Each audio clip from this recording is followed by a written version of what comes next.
চীনে আবেদনের ক্ষেত্রে নিজে নিজে অ্যাপ্লাই করবেন নাকি কারো সাহায্য নিয়ে কোনো প্রতিষ্ঠান বা কোনো এজেন্সি অথবা আপনার কোনো বন্ধুবান্ধব যিনি চীনে পড়াশোনা করছেন আগে থেকে তার মাধ্যমে অ্যাপ্লাই করবেন?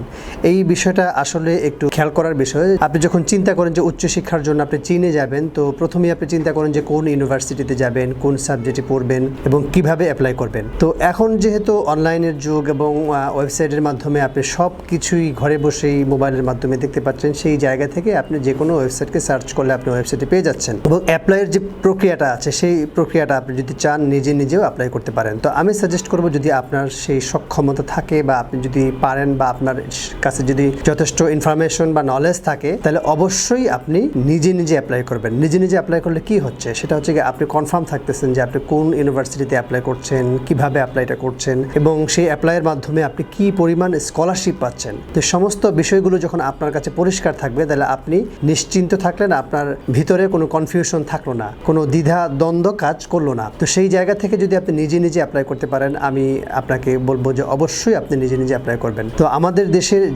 আমরা যেহেতু একটু অলস প্রকৃতির, নিজের কাজটা করতে চাই না, আমরা কারো সাহায্য নিয়ে করতেই বেশি ভালোবাসি, অর্থাৎ আমার নিজের উপরে নিজের আস্থাটা কম। আমরা প্রথমে চেষ্টা করি যে আমার কাছাকাছি বন্ধুবান্ধব কে আছে ওই ইউনিভার্সিটিতে, অথবা কোন প্রতিষ্ঠান ভালো কাজ করে, কোন এজেন্সি ভালো কাজ করে, সেটা আমরা খুঁজে বের করার চেষ্টা করি। সেই জায়গাটাই মূলত প্রবলেম। অর্থাৎ আপনি যখন একটা এজেন্সি বা একটা প্রতিষ্ঠান অথবা অন্য কারো উপর অ্যাপ্লাই করার দায়িত্ব দিবেন, তার উপর আপনাকে পুরো একটা অ্যানালাইসিস রাখতে হবে, অর্থাৎ তাকে স্টাডি করতে হবে যে কোন প্রক্রিয়ায় সে অ্যাপ্লাই করছে, কীভাবে অ্যাপ্লাই করছে, অথবা আপনি সার্চ করে বা আপনি গুগল করে যে ইনফরমেশনগুলো পাচ্ছেন সেই ইনফরমেশনগুলোর সাথে তার ইনফরমেশনগুলোর কতটুকু মিল আছে। তো সেই জায়গা থেকে অবশ্যই আপনি একটা ট্রাস্টেড লোকের কাছে যাবেন বা প্রতিষ্ঠানের কাছে যাবেন যে আপনাকে সর্বাত্মকভাবে হেল্প করতে পারে।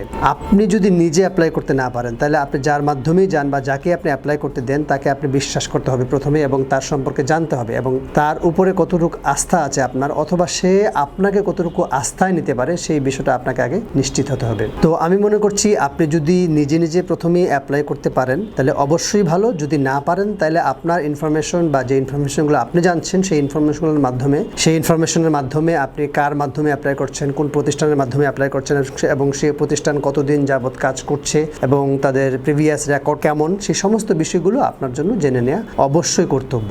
সেই জায়গা থেকে আমি বলবো যে চীনে অ্যাপ্লাই করার ক্ষেত্রে কতগুলো কন্ডিশন এবং কতগুলো চ্যালেঞ্জ আছে। সেই চ্যালেঞ্জগুলো হচ্ছে গিয়ে চীনের যে ওয়েবসাইটগুলো ইউনিভার্সিটি, সেই ওয়েবসাইটগুলো আপ টু ডেট না।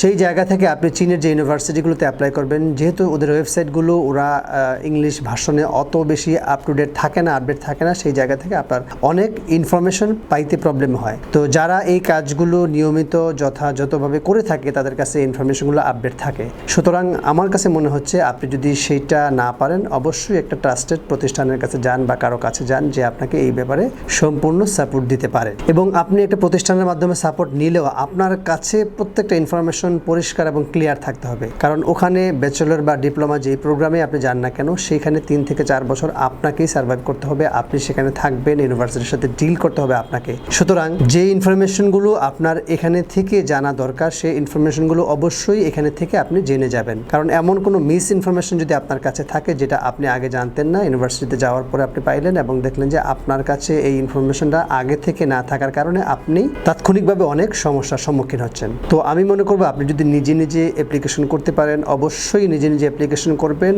আর যদি না পারেন তাহলে বিশ্বস্ত কারো সাহায্য নিন চীনে অ্যাপ্লিকেশন করার ক্ষেত্রে।